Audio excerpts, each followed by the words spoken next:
सत्य सुनने की ताकत भी नहीं होती। प्रधानमंत्री नरेंद्र मोदी ने आज राष्ट्रपति के अभिभाषण पर राज्यसभा में सदन को संबोधित किया।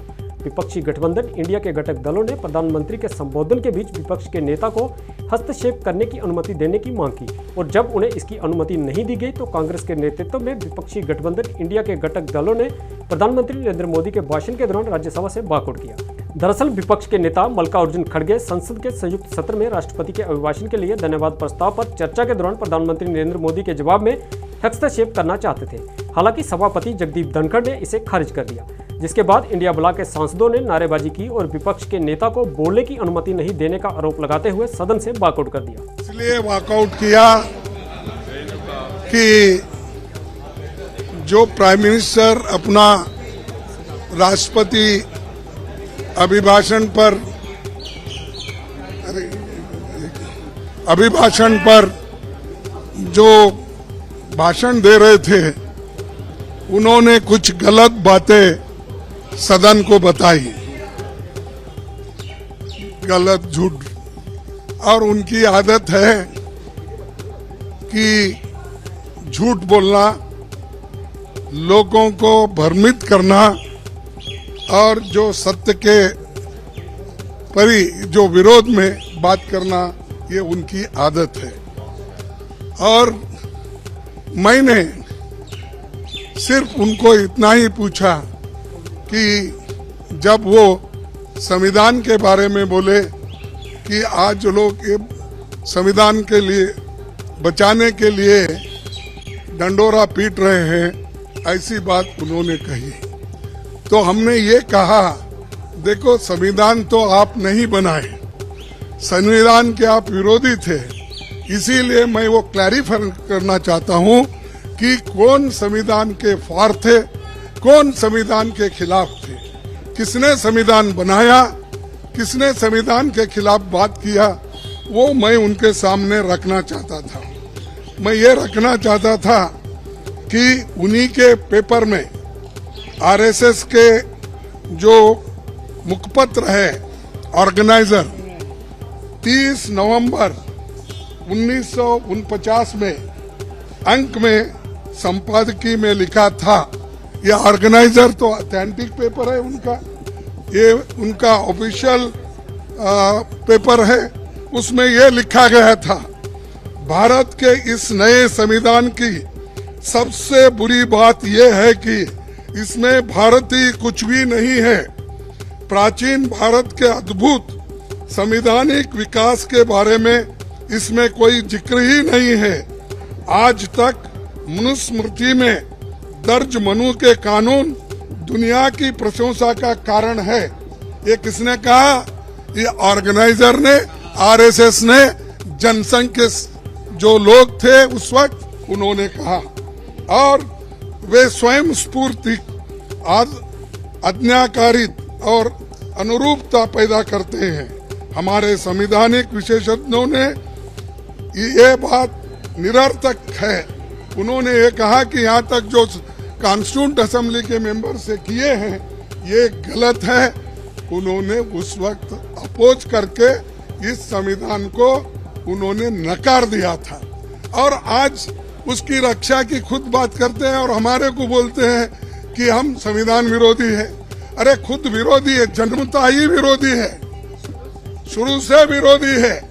इसको जब इसका जन्म शुरू हुआ उस दिन से इन्होंने बहुत से पुतले जलाए, अंबेडकर के, नेहरू जी के पुतले जलाकर रामलीला मैदान में उन्होंने ये सब काम किया। आज ये बोल रहे हैं कि हम संविधान के विरोधी हैं। संविधान बचाओ हम इसलिए बोल रहे हैं क्योंकि इसमें आरएसएस की मंशा क्या है, जनसंघ की मंशा क्या थी और बीजेपी की आज जो मंशा क्या है ये। और बार बार ये भी कहते हैं कि बार बार ये भी कहते हैं बाबा साहब अंबेडकर को इन्होंने इज्जत नहीं दी, उन्होंने सब कुछ उनको हरा दिया। ऐसी गलत बातें यहाँ पर भी कही गई, वहां पर भी वो कह रहे। कल हमारे नड्डा साहब ने वहां भी कहा, अब ये भी यहाँ कहेंगे फिर भी मैं आपको बताना चाहता हूं, ड्राफ्टिंग कमेटी के चेयरमैन बाबा साहब अम्बेडकर ने अपने शब्दों में कहा है कि मुझे बहुत आश्चर्य हुआ था जब प्रारूप समिति ने मुझे अपना अध्यक्ष चुना। सुन रहे हैं आप? समिति में मुझसे बड़े, मुझसे बेहतर और मुझसे सक्षम लोग थे।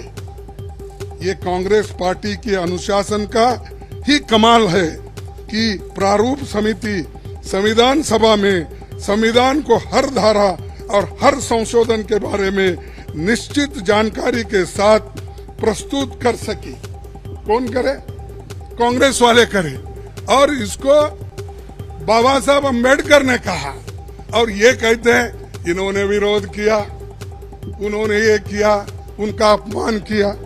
आगे मैं बताऊंगा। इसलिए संविधान सभा के समक्ष संविधान के प्रारूप के अबाध रूप से प्रस्तुत किए जाने के समस्त श्रेय पर कांग्रेस पार्टी का हक बनता है।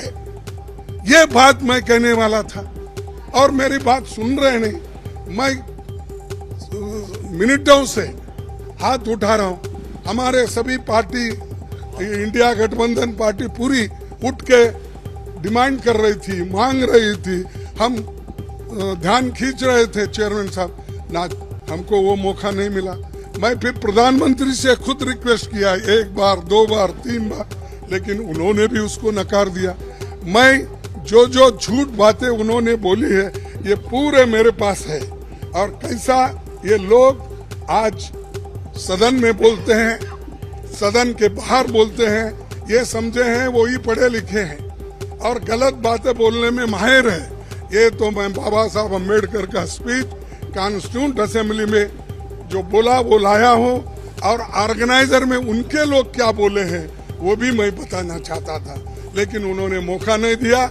और इसलिए मैं कंडम करता हूँ, हम सभी लोग कंडम करते हैं, और कंडम करके हम वॉकआउट किए, क्योंकि ये हमारे बात को जब कोई महत्व ही नहीं है तो वहां बैठकर क्या सुने हम।